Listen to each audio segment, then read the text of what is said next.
Vamos a iniciar, hermanos, esta mañana una serie de 3 partes de emprendiendo las prioridades espirituales. Vamos a estudiar el libro de Hechos en el capítulo 3. Ahora hemos ido avanzando poco a poco, intermitentemente, sobre el libro de los Hechos. Y vamos a avanzar hoy al capítulo 3. Ya en ocasiones pasadas observamos el capítulo 1 y el capítulo 2. Hoy vamos a ir hacia el capítulo 3 de Hechos. Y quiero llevarles a esta parte, hermanos, para que comencemos una pequeña serie basada en este capítulo que he llamado Emprendiendo las prioridades espirituales. Emprendiendo, es decir, comenzando, tomando, activando, pero ya las prioridades espirituales. No te quiero animar, hermanos, en este año a que comiences y lleves a cabo y culmines todas tus metas, que normalmente es nuestros deseos de año nuevo y de fin de año, el poder llegar a todas las metas que tú has tenido, y seguramente las tienes, y seguramente tienes muchas metas en el sentido económico, en el sentido del trabajo, en el sentido de los estudios, en muchas cosas en tu familia, y qué bueno que las tengas, y qué bueno que desees y quieras llevar a cabo algunas cosas en este año, superar, alcanzar y hacer cosas como estas. Pero lo que yo quiero invitarte, hermanos, esta mañana es que pongas una prioridad a las cosas espirituales y que comiences ya a emprenderlas. Que pongamos una prioridad a lo espiritual, porque pareciera ser, y haz un recuento hacia atrás, el año que acaba de terminar, ya no digo toda la vida, haz un recuento hacia atrás y ve si eso fue tu prioridad, lo espiritual. Ve si ese era lo primero en tu vida. Si lo primero en tu vida era comenzar orando, leyendo la palabra, si lo primero en tu vida era mantener cada domingo como algo separado para el día del Señor. Obviamente hay situaciones que no nos permiten de pronto cumplir tales cosas. Obviamente hay circunstancias que podemos llamar imponderables y no podemos llegar a cumplir todo ello. Pero ¿ha sido tu prioridad lo espiritual? ¿Ha sido tu prioridad cuando estás ahí con el trabajo hablar a una persona de Cristo? ¿Ha sido tu prioridad buscar al Señor todos los días? ¿Ha sido tu prioridad en este año, te lo has impuesto, no faltaré ningún domingo a la casa del Señor? Bueno, vamos a ver hoy, iniciar en el libro de Hechos capítulo 3, emprendiendo las prioridades espirituales. Y vamos a ver hoy en esta mañana la parte 1, que es el altruismo espiritual. La parte 1, que es el altruismo espiritual. Versículos 1 al 10. Altruismo espiritual.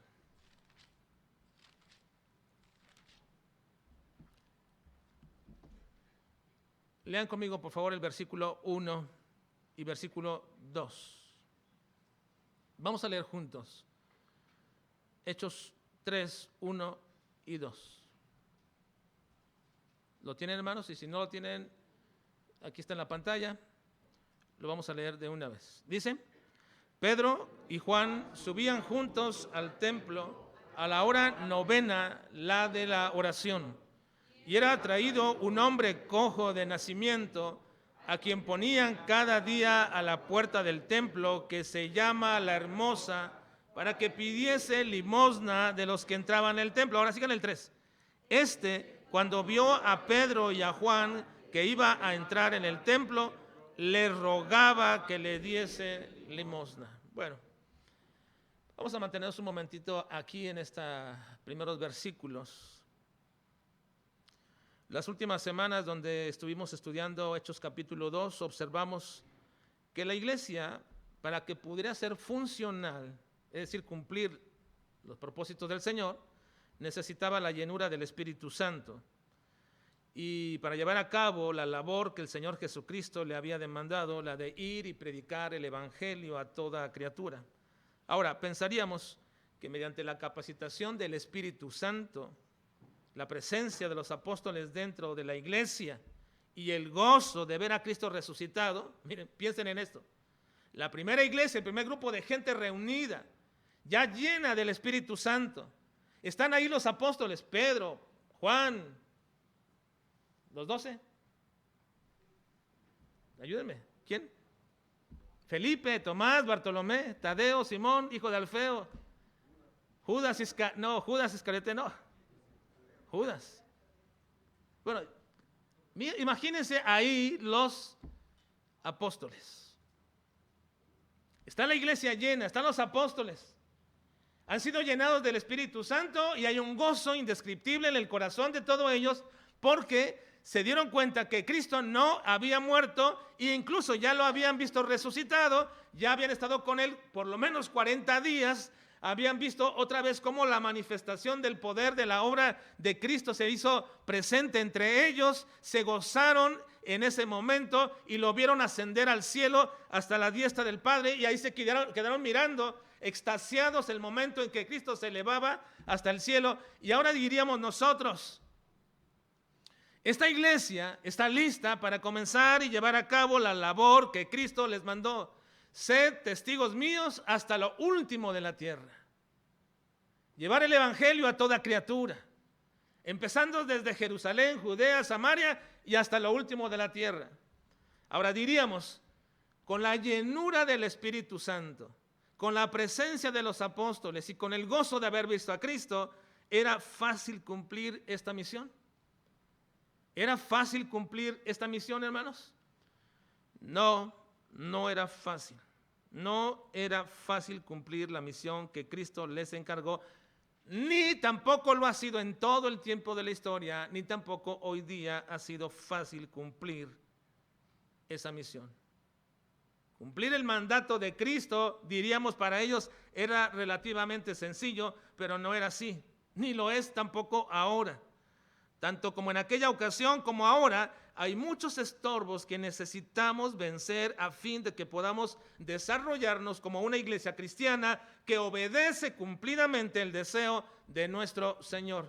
Podemos tener algunas características que la gente puede encomiar y puede decir, bueno, esa iglesia tiene tal o cual cosa, y nosotros mismos podemos decir de muchas otras iglesias alguna cosa, pero que se diga, esa iglesia cumple la gran comisión, eso es algo que nosotros deberíamos estar precisamente preocupados y buscando en cumplir y que seamos dicha iglesia. No ha sido fácil en toda la historia de la iglesia. No ha sido fácil cumplir la gran comisión de Cristo. Ahora, para que esto sea necesario y poder obedecer cumplidamente el deseo de nuestro Señor, necesitamos también tener la visión del Señor. Necesitamos tener nosotros la visión del Señor.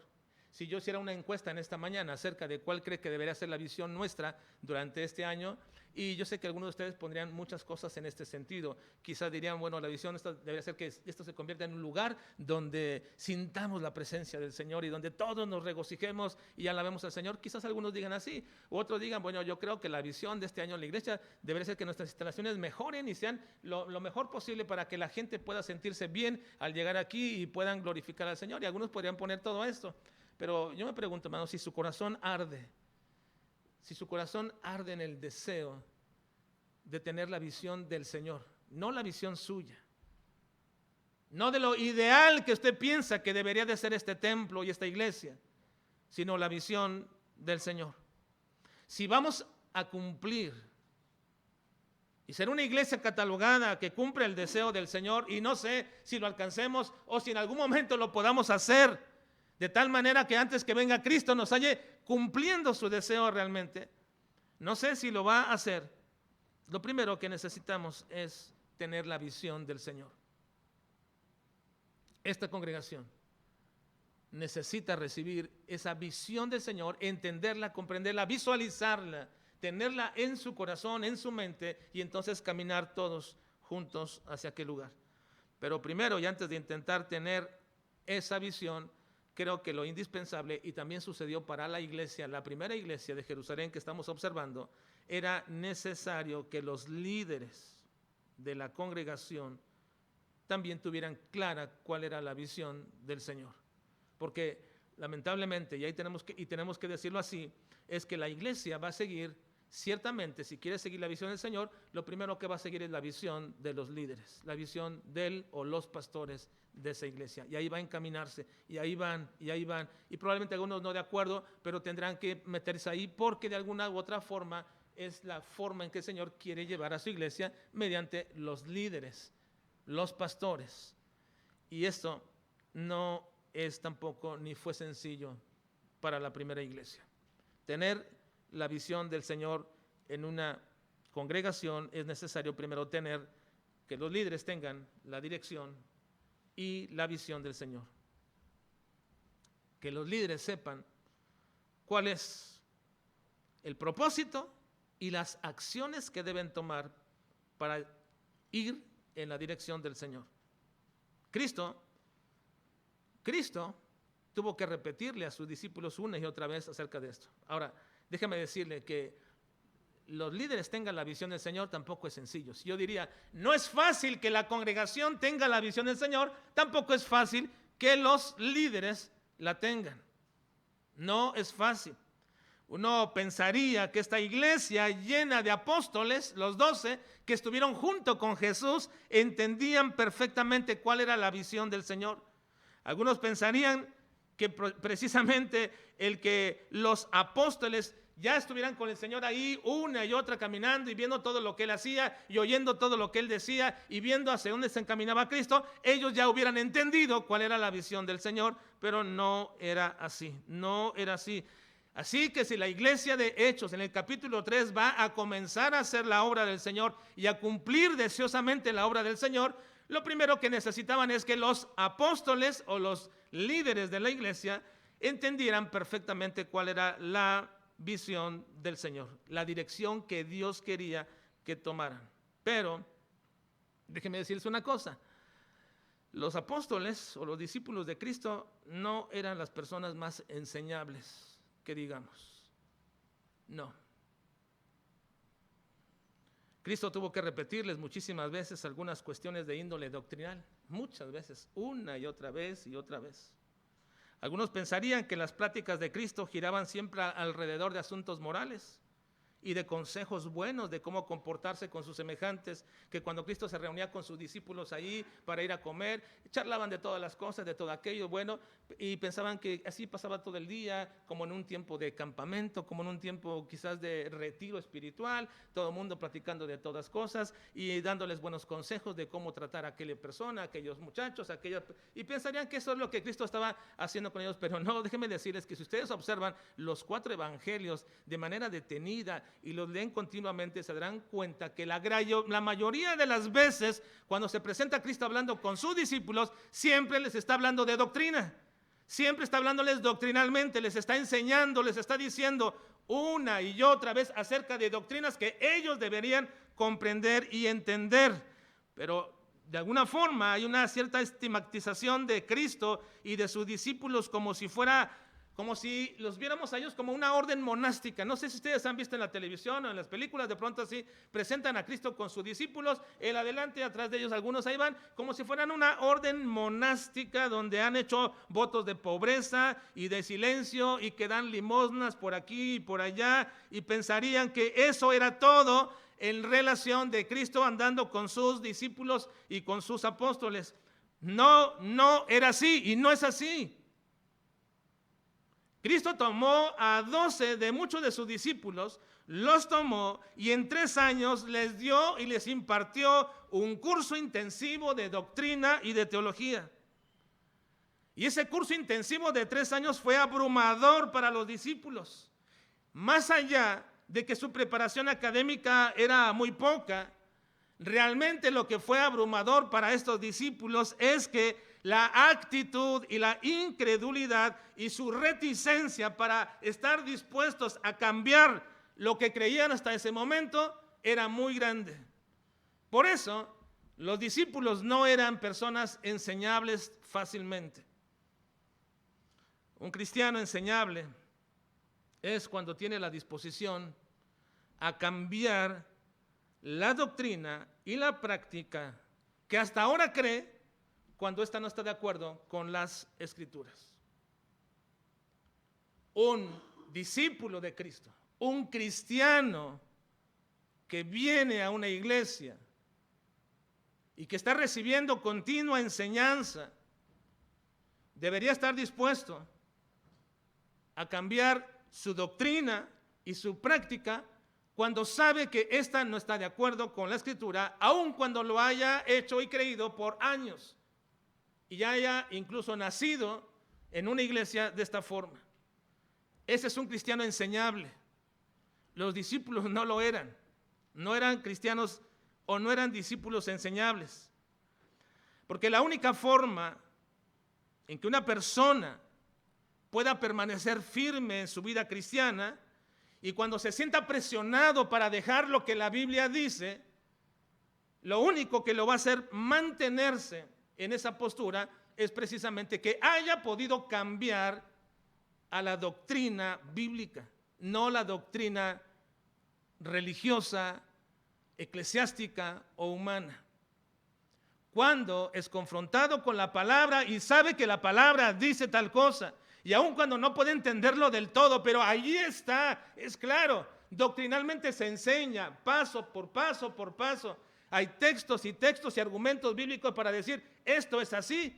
Entonces, un cristiano enseñable debería estar dispuesto a cambiarlo.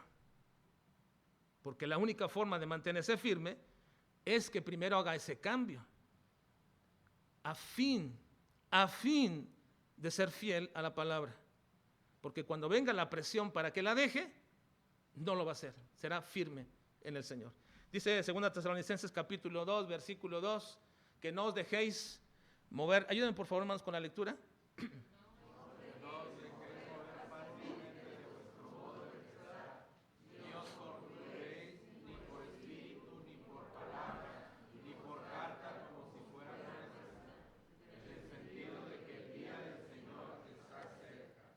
No se dejen mover, dicen.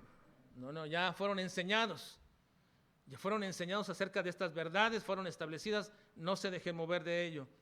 Pero cuando una persona no está dispuesta a cambiar, en primer lugar, a fin de serle fiel a Dios y a su palabra, y es más fuerte su tradición, y es más fuerte su práctica, y es más fuerte su predisposición, entonces no va a poder ser firme cuando la presión sí sea de verdad fuerte para que dejes la palabra. Así que los discípulos de Cristo no eran los mejores alumnos, no. Los apóstoles no eran los mejores alumnos. Recuerden cómo Cristo los calificó a todos ellos, los calificó incluso de incrédulos. Les decía una vez, ustedes son unos incrédulos. Ahora no les decía con palabras así muy ¿cómo diríamos? Amables. ¿Muy qué? Tiernas, amables. Mis queridos incrédulos. No, Cristo les hablaba fuerte a sus discípulos. Miren, déjenme mostrarles cómo Cristo trataba a sus discípulos en este sentido, por ser unos discípulos no enseñables, no fáciles de enseñar. Marcos 4, 38 al 40 dice: y él estaba en la popa durmiendo sobre un cabezal, y lo despertaron y le dijeron: Maestro, ¿no tienes cuidado que perecemos? Y levantándose reprendió al viento y dijo al mar: Calla, enmudece. Y cesó el viento y se hizo grande bonanza. Y luego se voltea y les dice: ¿por qué estáis así amedrentados? ¿Cómo no tenéis fe? No eran palabras suaves, porque son unos cobardes. Hay traducciones más libres que hablan en ese sentido del impulso, de la fuerza con que lo dice. ¿Por qué son unos cobardes e incrédulos? Ahora, vean el capítulo en Marcos 9, 19, dice, también dijo que era hasta insoportable. Y respondiendo les dijo: oh generación incrédula, ¿hasta cuándo he de estar con vosotros? ¿Hasta cuándo os he de soportar? Son unos insoportables. Es el punto donde les digo y les digo y les digo y otra vez vuelven a lo mismo y vuelven a lo mismo. Eso es insoportable respecto a sus discípulos, incluso hasta de insensatos. En Lucas 24, 25 les dice: entonces él les dijo: oh insensatos y tardos de corazón para creer todo lo que los profetas han dicho. Hay una traducción que lo vierte muy fuerte, dice, la versión Palabra de Dios para Todos lo vierte así, lo dice: entonces Jesús les dijo: no sean unos tontos, ¿por qué les cuesta tanto creer todo lo que dijeron los profetas?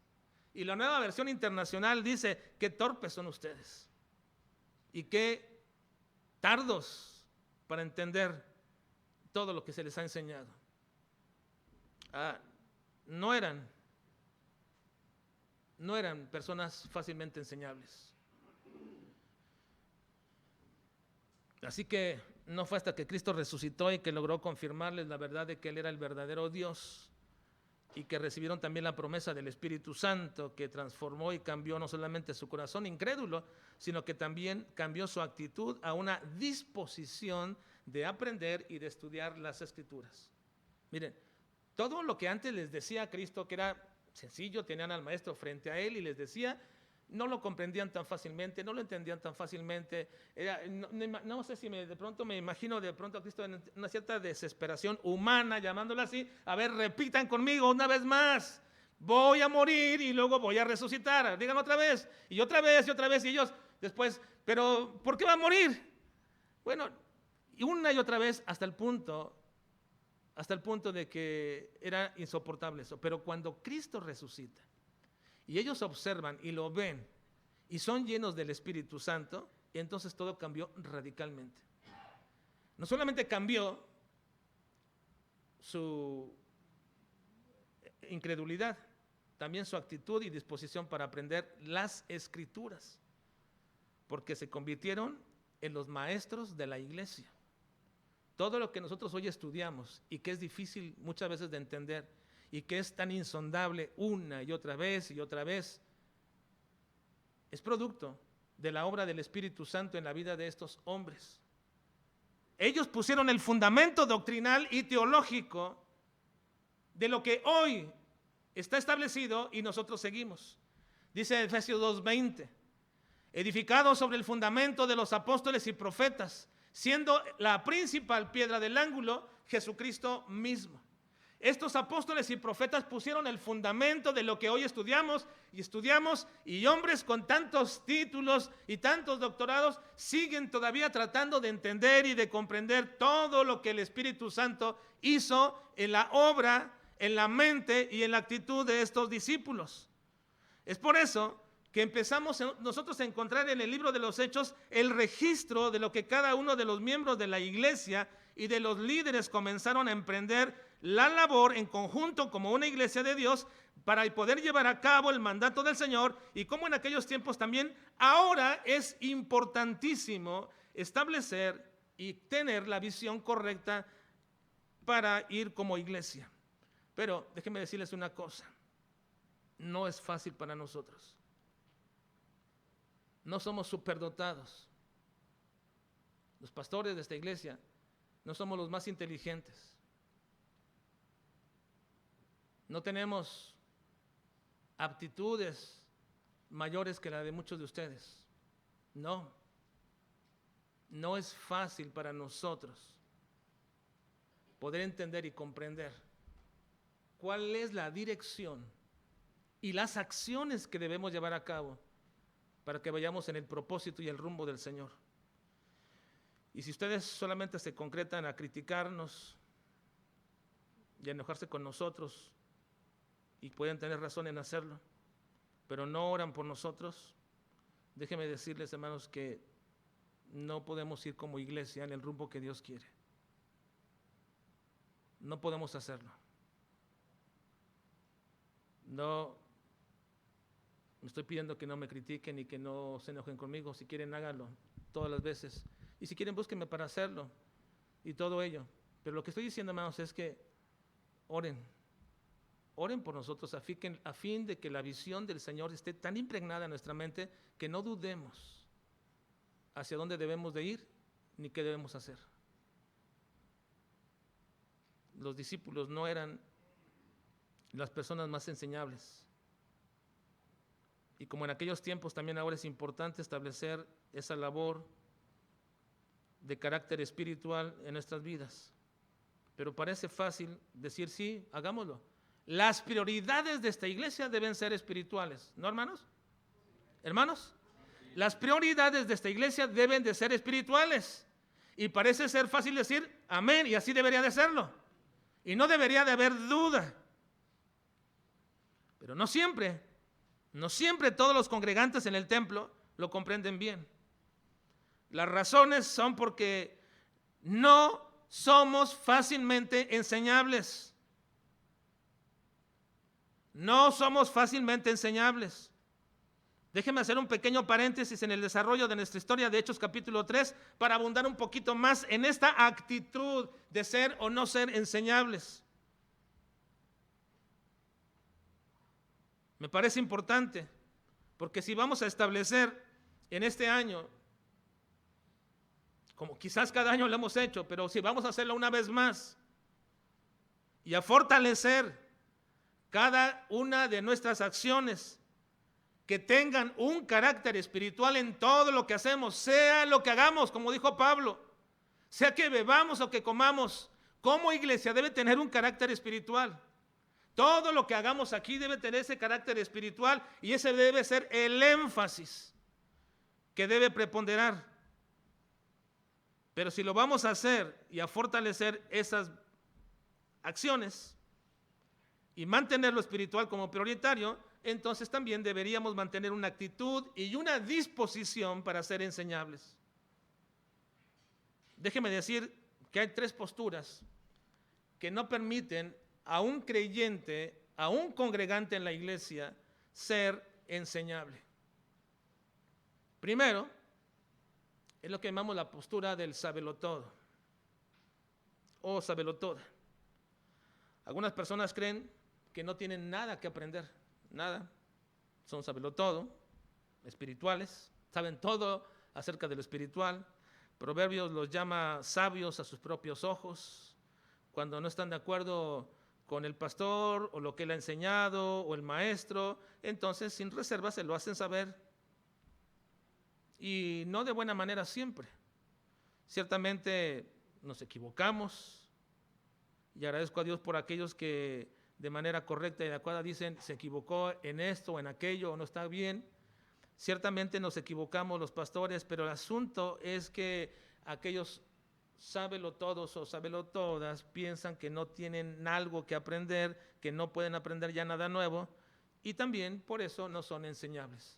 Pero hay una segunda postura y es la postura del desinteresado o la desinteresada. Estas personas simplemente no están interesadas en conocer la verdad ni saber, simplemente quieren cumplir con venir a la iglesia el domingo para que no se les diga nada. Hay poca o casi nada de hambre y de sed de conocer la verdad, se cansan continuamente de escucharla y se aburren de ella. Se duermen, se dormitan, buscan alguna actividad dentro del templo para poder no estar cansados. No les atrae los misterios del reino. No les atrae la explicación de la palabra del Señor. No les fascina. Prefieren, si es posible, desplazarse por sus teléfonos. Y jóvenes, por favor, guarden sus teléfonos. Guárdenlos, por favor. Guárdenlos. Porque es terrible, al menos si no escuchas o no quieres escuchar, no distraigas. Pero a la persona que es desinteresado o desinteresada, se aburren, pasan de aquí por allá rápido por el Facebook, por el YouTube, por lo que sea, algo que los distraiga por un momento y los despierte. Es una actitud muy triste y sobre todo alarmante, muy alarmante.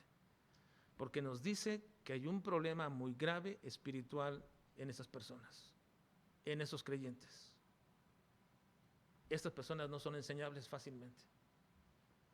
Pero luego hay otra postura que no permite que seamos enseñables, y es la postura del autodidacta.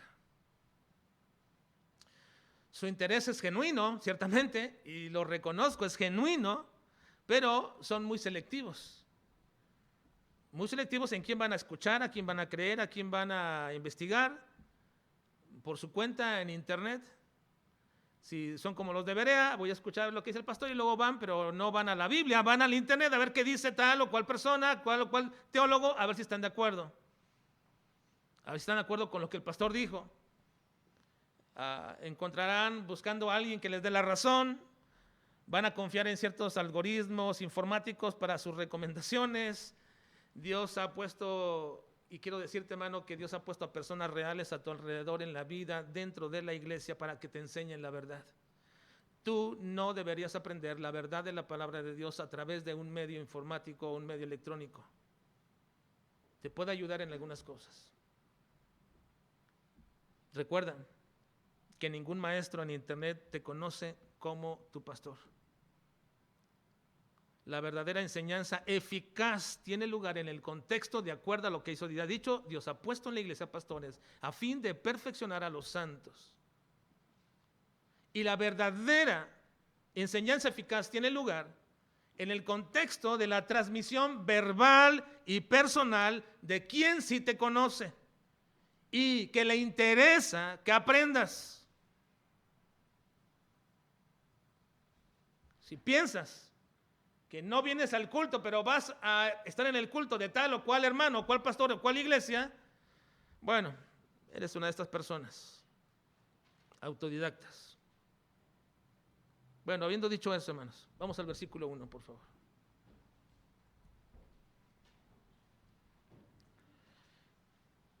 Pedro y Juan subían juntos al templo a la hora novena, la de la oración. Vemos aquí a Pedro y a Juan. ¿A dónde van, hermanos? ¿A cuál templo? ¿Al templo de la iglesia bautista de Jerusalén? No. ¿La primera iglesia bautista de Jerusalén? No. No era esa la iglesia de que estaba ahí, no habían iniciado. ¿Cuál templo era? Bueno, así llamaba la Puerta la Hermosa. Pero el templo era el templo de Herodes. Así llamado el templo de Herodes porque lo reedificó, que era el templo que habían también reedificado Esdras y Nehemías y que era el templo que Salomón originalmente había erigido. ¿Sí? Así que Pedro y Juan iban a la hora de la oración al templo. Subían juntos al templo a la hora novena de la oración. Ahora, déjenme decirles una cosa. Yo casi siempre cuando leo el libro de los Hechos y llegaba a esta parte porque no lo había expuesto todavía, pero siempre que llego a esta parte me queda ahí algo, un sabor, un pensamiento ahí. Pedro y Juan subían juntos al templo a la hora novena de la oración. Yo me pregunto, ¿por qué iban Pedro y Juan al templo de Herodes? Hermanos, ¿acaso no venían en este momento ellos de haber sido instruidos que el único sacrificio verdadero era Cristo y que la oración no era necesariamente hacerse dentro de un templo? No habían sido instruidos por el Señor 3 años una y otra vez y habían visto al Señor y habían sido capacitados y llenos del Espíritu Santo. Y me pregunto ahora, ¿por qué van al templo? ¿No les parece extraño? Ustedes dirán, no, pues hay que ir al templo. No, sí al templo, pero yo te diría, hermano, a ver, el domingo, ¿a dónde fue? Pues fui al templo de la capilla no sé cuál, de Nuestra Señora, de cuál. Y yo digo, ¿no les parece extraño que me digan eso? No, usted que venía al templo, aquí a la iglesia, no al templo, es que me quedaba más cerca de aquel. La catedral, o no sé, donde sea. Yo diría, qué extraño, qué terrible eso. Hermanos, el templo al cual se está refiriendo aquí está hablando de todo un legado religioso del judaísmo. ¿Qué se hacía en el templo? Los sacrificios continuos de animales. Se daban las ofrendas para la sustitución del pecado.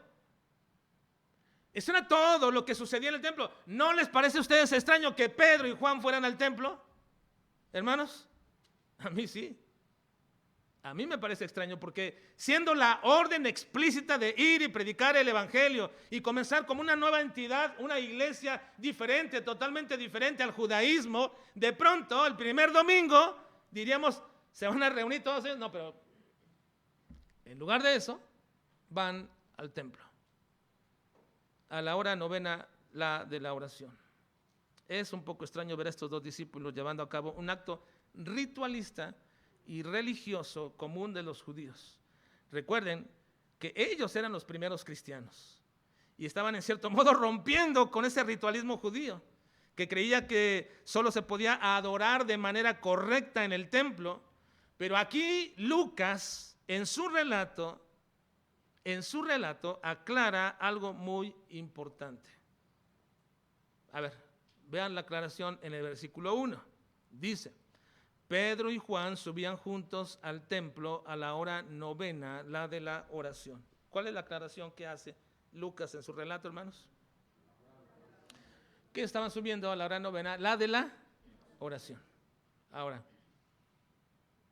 no, ¿cuál es la hora novena, la de la oración? Bueno, la hora novena, la de la oración, era la hora que seguía después del continuo sacrificio que se daba en el templo. Se hacía el continuo sacrificio y después de ello venía la hora novena de la oración. Y ellos estaban subiendo a la hora novena de la oración. Esto nos deja ver un poquito siquiera, a lo mejor, el hecho mismo de que ellos no estaban volviendo a la antigua usanza judía de ir al sacrificio. No, el sacrificio perfecto se había hecho, lo entendían así que ellos no estaban volviendo a sus antiguos ritos. Estaban, a mi parecer, estaban aprovechando uno de los momentos más importantes del día judío. Lo estaban aprovechando. ¿Y aprovechando para qué? ¿Para qué estos dos discípulos, Pedro y Juan, estaban aprovechando el momento en que la gente iba a la hora novena de la oración? No fueron a la hora del sacrificio, pero fueron a la hora novena de la oración para aprovechar el momento. ¿El momento de qué, hermanos? El momento de predicar el evangelio de Cristo. Ellos no iban a ir a arrodillarse o a persinarse o a sentarse en la banca y decir ya fuimos. No estaban volviendo a su antiguo ritualismo.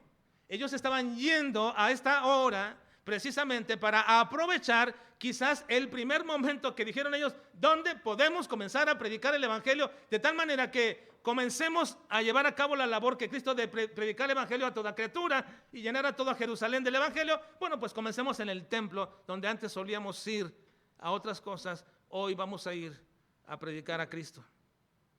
Los discípulos estaban completamente convencidos, así lo veo, y estaban entusiasmados con el compromiso de cumplir lo que Cristo les había mandado. Algunos dirían hoy día, hermanos, bueno, así es cuando uno comienza la vida cristiana. Estos apenas comenzaban así. Y algunos me dirán, bueno, así es cuando uno comienza la vida cristiana. Y lo he escuchado varias veces. Y qué tristeza me da que algunos digan esto. Así es. Así es la vida cristiana. Ahí anda para acá, para allá, viene a todos los cultos. Quiere ayudar aquí, quiere ayudar acá. Anda para allá y para acá con el pastor por todas partes y todos lugares. Así comenzábamos todos. Así somos todos. Qué tristeza. Qué tristeza, hermanos, porque nos deja ver que a muchos de esos cristianos ya se les acabó el primer amor. Ya. Y segundo, creen que es algo normal y natural que esto suceda. Esto refleja una condición común de muchos creyentes hoy día. Se ha perdido el gozo, la alegría y la bendición de poder compartir las buenas nuevas. Sí, hermanos.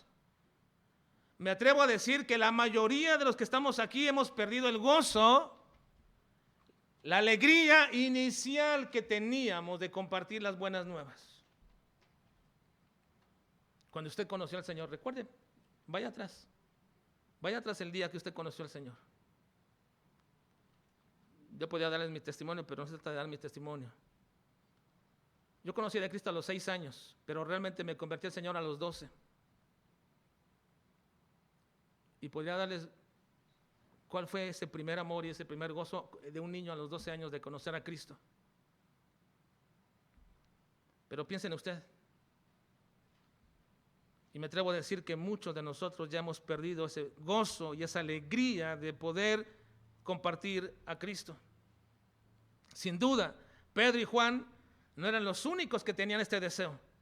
O quizás puedo decir que si no eran los únicos, sí eran los más valientes y los más arrojados de los discípulos. ¿Por qué digo esto?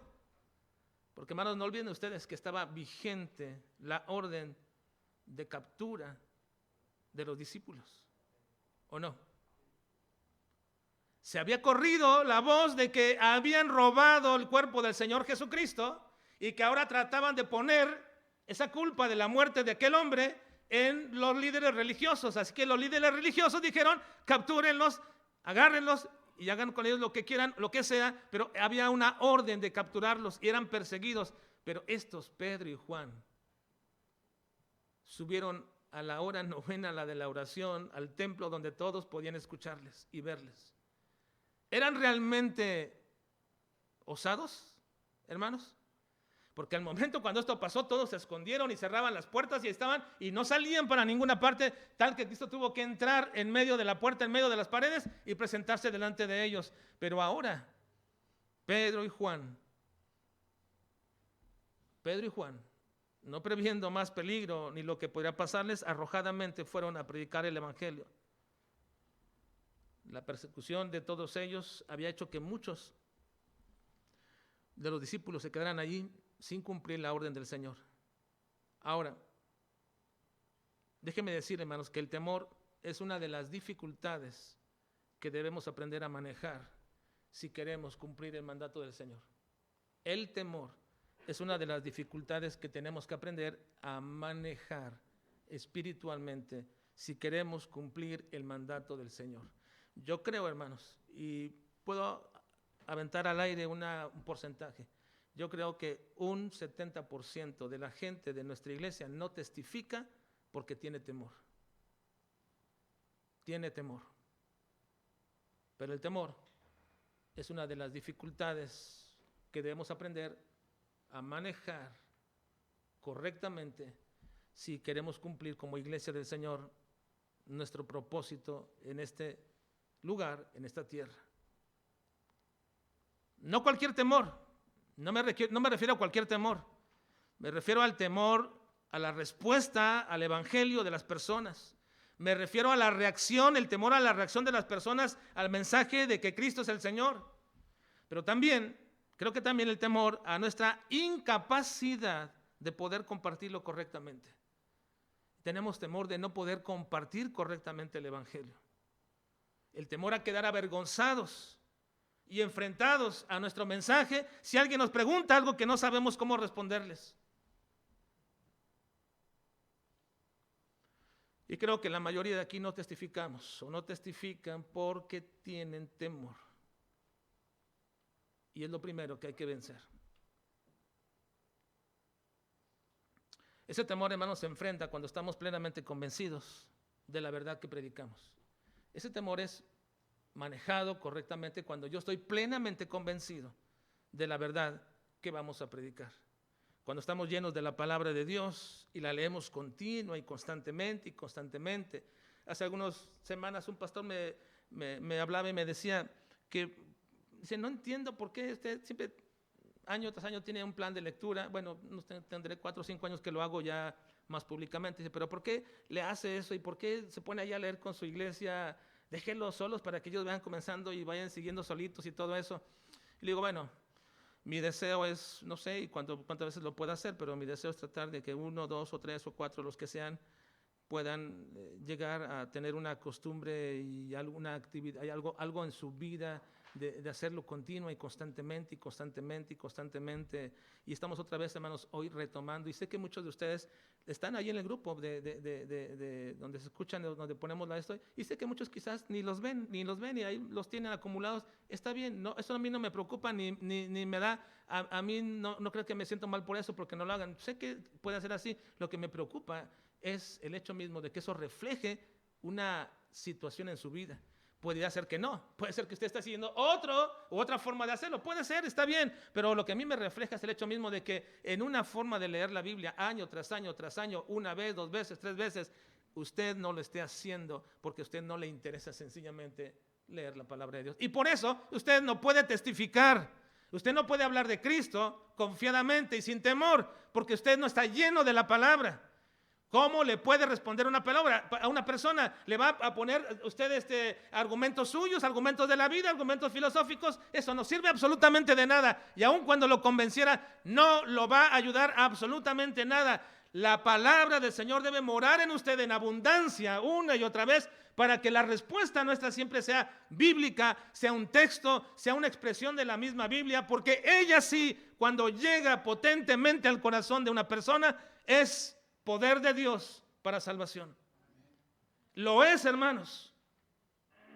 Y rompe el corazón más duro.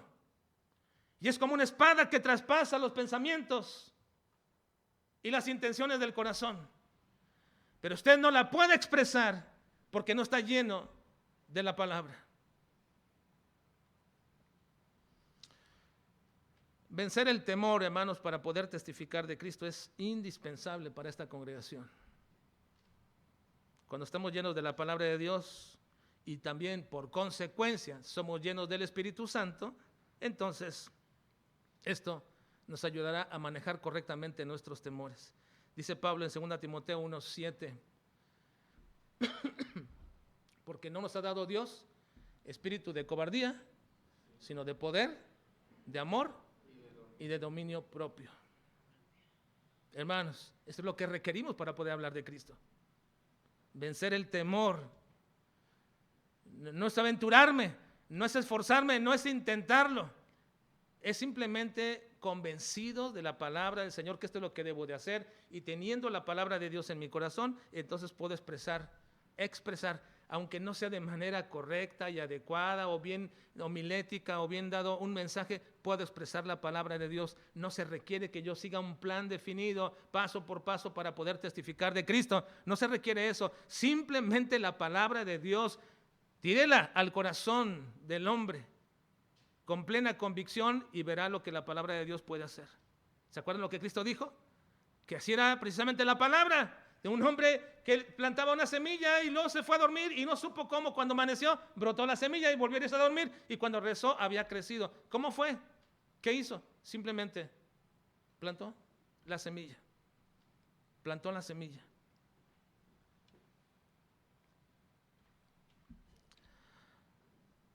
Sin duda alguna, hermanos, el temor es algo que nos paraliza. Ahora es cierto, hermanos, es cierto que existe cierto peligro en predicar el evangelio. Eso no voy a mentir. ¿Hay peligro en predicar el evangelio? Sí, sí hay peligro. Sí hay peligro, hermanos, en predicar el evangelio. Cristo se los advirtió a sus discípulos. En Mateo 5:11 les dice: bienaventurados sois cuando por mi causa, os vituperen y os persigan. Vituperen es que digan de ustedes cosas malas, equivocadas y mentirosas, y digan toda clase de mal contra vosotros mintiendo. Sí, por la causa de Cristo puedes ser vituperado y perseguido en tu trabajo, en tu escuela, en tu vecindario y en tu familia. En Mateo 10:22 Cristo dijo: y seréis aborrecidos de todos por causa de mi nombre, mas el que persevere hasta el fin, este será salvo. Por causa de mi nombre incluso serás aborrecido. Me acuerdo cuando era un intermedio que el maestro de escuela dominical nos dijo acerca de cómo la pasábamos en la secundaria por ser cristianos. Y yo sí recuerdo aquel tiempo, obviamente yo sí la pasé mal en aquel tiempo, pero algunos también decían algunas cosas así, y de pronto un joven dijo: a mí todo me va perfectamente bien. Parecía que era un chiste lo que iba a decir, pero era una verdad.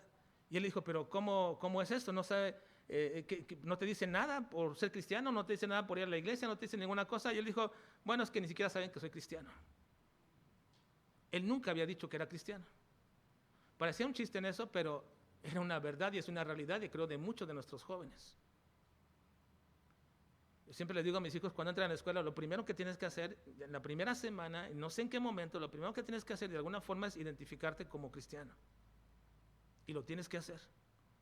Porque a partir de ahí, en ese momento, va a haber una pauta de tu comportamiento y también de cómo los demás te traten.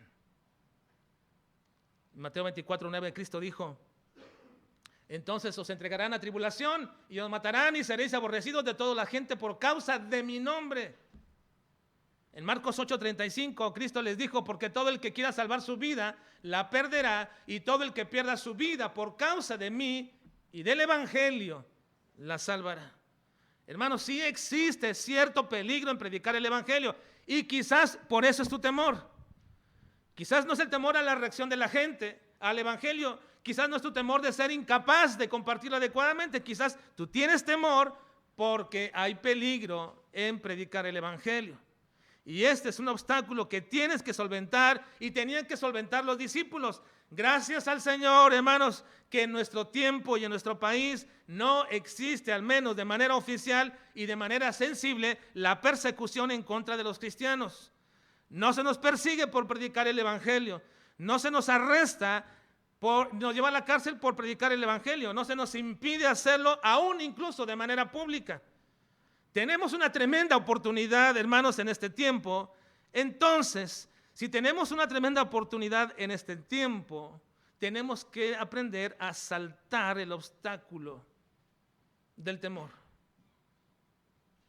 Del temor. Y no sé cuál sea tu temor, pero puedes comenzar llenándote de la palabra, llenándote del Espíritu, Y luego entendiendo que sí, puedes correr cierto peligro de que te corran del trabajo. Sí puedes correr cierto peligro de que ya no te inviten a sus lugares, o te difamen, o te digan cosas, sí. Pero es más grande tu temor que el mandato y la orden de Cristo. Y si es así, si es más grande eso, y ha sido más grande, y ha sido muy grande, y muy grande, y muy grande, y no te permite hacerlo, entonces deberás considerar si eres realmente un verdadero discípulo de Cristo. Deberías considerarlo. Ahora, déjame decirle que Pedro y Juan saltaron ese primer obstáculo del temor porque fueron al templo a la hora novena de la oración, aun cuando la orden de captura estaba vigente. Y de hecho nunca se quitó, nunca se quitó. Pero hay un segundo obstáculo que no nos permite cumplir con el mandato del Señor de testificar a todas las personas. Y esa es nuestra indiferencia. Esa es nuestra indiferencia. Estamos tratando de emprender, hermanos, en este año prioridades espirituales. Y les dije que hoy vamos a ver algo que he denominado, ¿se acuerdan? Altruismo espiritual. Altruismo espiritual. Ahora aquí es donde voy a explicar a qué me refiero con esto. Algo que necesitamos nosotros cambiar es nuestra indiferencia. Parece que hemos perdido la visión de Dios por la necesidad de la gente. Es cierto que la principal necesidad de una persona es la de su alma, ¿no es cierto, hermanos? Pero no podemos ignorar que tienen otras necesidades, ¿o sí? ¿Hermanos? A veces las ignoramos. La principal necesidad de una persona es la de su alma. De tal manera que decimos, en eso me enfoco yo, lo demás no me interesa. Eso es la indiferencia. Y parece que hemos perdido la visión de Dios por la necesidad de las personas. Es cierto que precisamente su principal necesidad es la del alma, pero nos parece que no somos movidos actualmente fácilmente a la necesidad de una persona, ni nos compadecemos tanto de su situación en alguna otra área, porque decimos, lo que me interesa es lo espiritual, y correcto, que así sea, que lo más importante. Pero eso no quiere decir que no tengas un acto de compasión por las necesidades de las personas. Ahora, no me malentiendan lo que voy a decir, lo quiero aclarar para que no me malentiendan o para que no me malexplique yo, porque no estoy a favor, y quiero decirlo claramente, hermanos, no estoy a favor de la acepción de personas en la predicación del Evangelio. Ya lo he expuesto anteriormente en nuestro compromiso con el Evangelio, una serie de unos 2 meses que llevé a cabo, nuestro compromiso con el Evangelio. No estoy de acuerdo, hermanos, con la acepción de personas en la predicación del Evangelio. Y déjeme decirle a qué me refiero. Que cuando alguno de nosotros vemos que una persona tiene una condición moral terrible, que su familia está a punto de destruirse, que su salud está muy mal, que su economía es mala, entonces nosotros pensamos equivocadamente que esas personas necesitan más el Evangelio que otros. Eso es hacer acepción o prejuicio del Evangelio. Pensar que porque aquella persona no tiene un techo, necesita más el Evangelio que aquel que sí lo tiene. Pensar que aquella persona enferma, que está a punto de morir, necesita más el Evangelio que aquel que está de buena salud. Pensar que aquellas personas que tienen problemas familiares muy graves, necesita más el Evangelio que aquel que parece ser que todo va bien en su familia. Eso es hacer acepción de personas dentro de la predicación del Evangelio, y no estoy de acuerdo con ello. A lo que yo me refiero cuando hablo de nuestra indiferencia por las circunstancias que pasan las personas es al hecho de que nosotros podamos tener y ver como Cristo a cada una de las personas. A eso me refiero. A que nosotros podamos tener la visión de Cristo y poder ver con Cristo a cada una de las personas. ¿Cuál es esa visión? Que todas las personas de este mundo tienen necesidad. Tienen alguna necesidad. Pero su principal necesidad, ¿cuál es? Cristo, lo espiritual. Pero todas tienen necesidades, ¿o no? Todas tienen necesidades. No hay nadie en esta vida que pueda decir que está satisfecho de todas las cosas en su vida. Sabemos que su principal necesidad es Cristo, pero la necesidad que tienen, porque todos tienen una, y no sé cuál sea, es la oportunidad para llevarles el evangelio, hermanos. La necesidad de una persona, y no sé cuál sea, es la oportunidad para traerles el evangelio.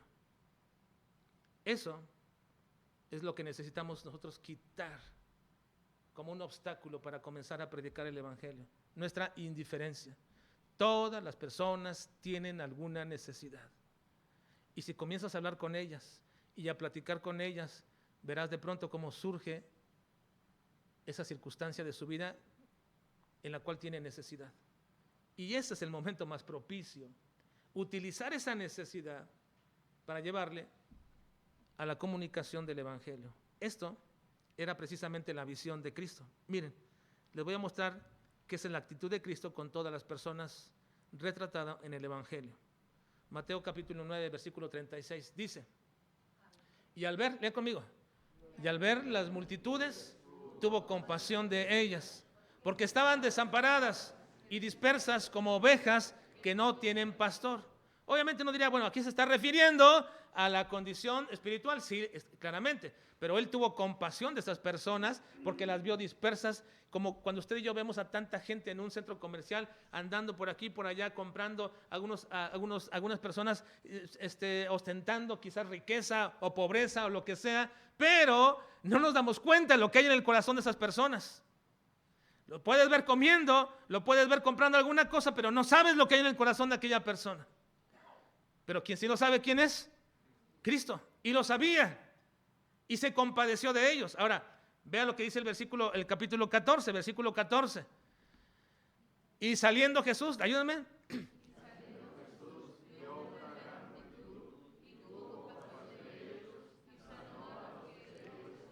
Sanó a los que de ellos estaban enfermos. Su compasión también abarcaba el hecho de que estaban enfermos. Y tuvo compasión de ellos. Capítulo 15, versículo 32. En compasión de la gente, porque ya hace 3 días que están conmigo y no tienen que comer. Y enviándolos en ayunas, no quiero. No sea que desmayen en el camino. Ahora, les pregunto una cosa, ¿se preocupaba Cristo por las circunstancias normales de la vida de una persona? Hermanos, ¿se preocupaba Cristo por eso? Sí, sabía que lo principal era lo espiritual, pero no dejaba a un lado la necesidad que ellos tenían. Ahora, esta es la parte que quiero decirles precisamente, hermanos. Que una de las razones por las cuales no testificamos después del temor es nuestra indiferencia a la condición de esas personas.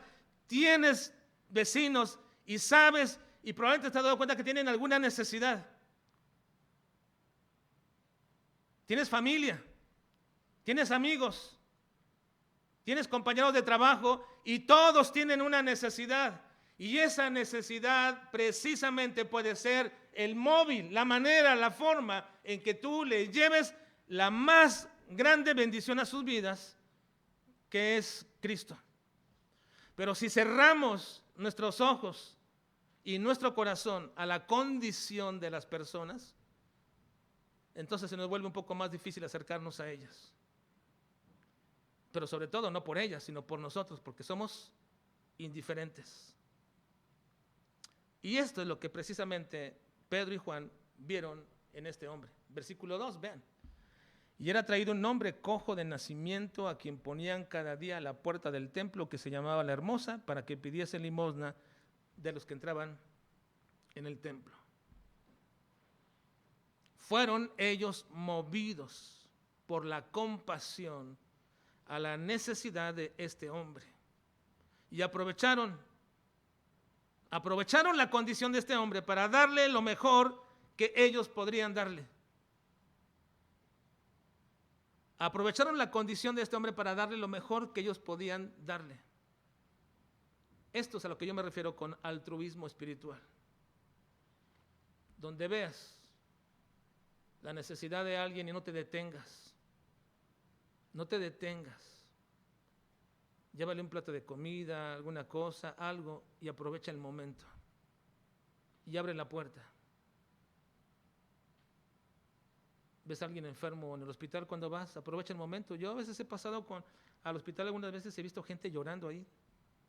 No sé si ustedes lo han visto, pero gente llorando de pronto desconsolada. Yo pienso en ese momento, esta persona ya dio una mala noticia o acaba de fallecer un familiar.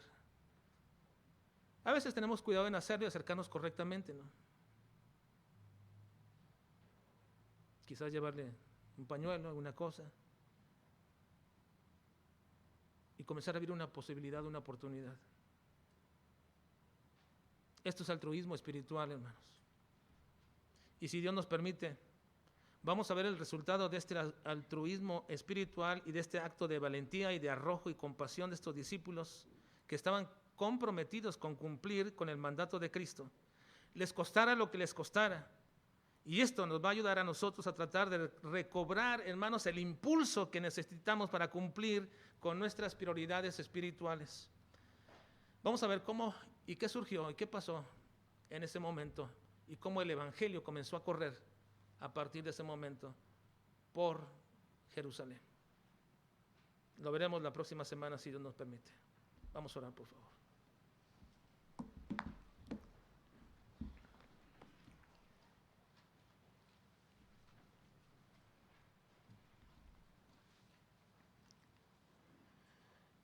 Es muy probable en esta mañana, con sus ojos cerrados, por favor, hermanos. Es muy probable en esta mañana que algunos de ustedes estaban indiferentes a la palabra del Señor. Y por ello es que no podrán ni seguirán el poder predicar y testificar de Cristo. Ahora es probable que usted está interesado y dice, he tenido mucho temor en mi vida de hacerlo. Temor a las repercusiones, temor a las consecuencias de hacerlo en mi trabajo o en mi familia. Bueno, yo le digo, llénese de la palabra del Señor, pida la ayuda del Espíritu Santo y comienza a hacerlo. Si usted es un verdadero discípulo de Cristo, debe comenzar a hacerlo. Pero también es muy probable que esta mañana muchos de nosotros, pensando en una actitud quizás equivocada, que lo único importante es lo espiritual, y por supuesto que lo es lo más importante, pero no es lo único, piensa que no es necesidad de hacer tal o cual cosa, obra benéfica o ayuda aquí o allá. Si lo va a hacer de esa manera sin llevar a Cristo, pues no es necesario. Pero si lo va a hacer pensando en un altruismo espiritual, viendo la necesidad de una persona para poder compartirle después o abrir la posibilidad de Cristo o dejarle un texto de la palabra de Dios o un pensamiento en el cual pueda pensar y la obra del Espíritu lo haga en su momento, entonces necesitamos vencer esa indiferencia que tenemos. Necesitamos vencerlo. Yo te animo, hermano y hermana, que no permitas que nada te distraiga de este propósito en la vida, tu vida cristiana. No permitas que nadie lo haga, ni te lo quite. Pero sobre todo, tú mismo vence esa indiferencia.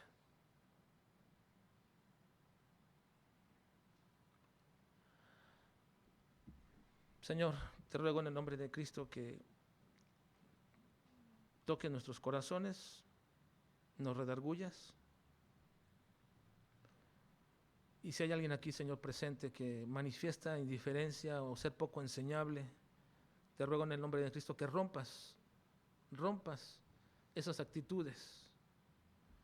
Y que si alguien con temor, pero con el deseo de hacerlo, Señor, le ayudes, le capacites, le fortalezcas, porque necesitamos, Señor, priorizar lo espiritual en nuestras vidas. Necesitamos emprender, Señor, lo que es espiritual en nuestras vidas. Y te ruego en el nombre de Cristo que nos ayudes, Padre. Te lo suplico y te lo ruego en su santo nombre. Amén.